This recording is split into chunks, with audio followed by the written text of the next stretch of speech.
धर्म प्रेमी साधक बंधुओं, विशेष रूप से श्रीमद् भागवत के 10वें स्कंध में श्री रास पंचाध्यायी के मध्य में स्थित गोपी गीत में एक बड़ा सुंदर श्लोक आया है।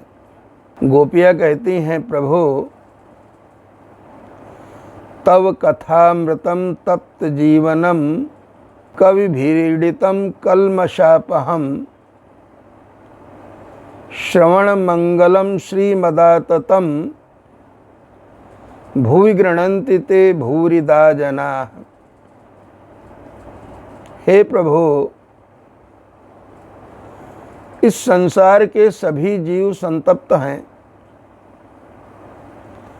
जैसे जंगल में आग लगी हुई हो तो सभी जीव किसी नदी में, किसी सरोवर में, किसी झील में चले जाते हैं इस विश्वास के साथ कि पानी में आग का असर नहीं होगा।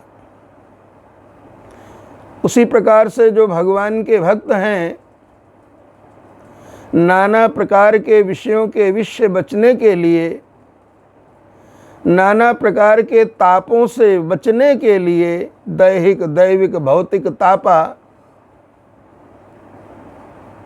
इनसे बचने के लिए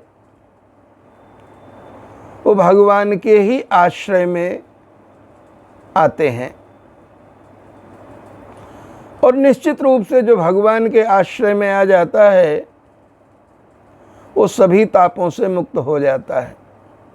प्रश्न ये उठता है कि भगवान की शरण में कैसे आएं?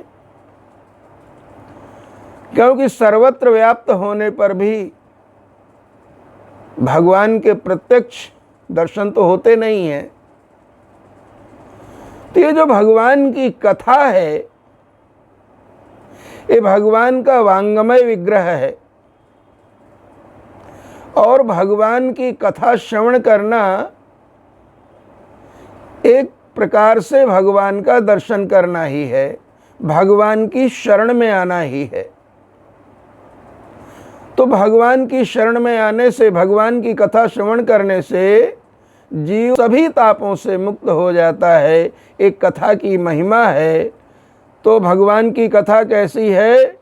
तव कथामृतम तप्त जीवनम, संसार के तापों से तपते हुए जीव के लिए ये भगवान की कथा एक अमृत की तरह है। जय सिया राम।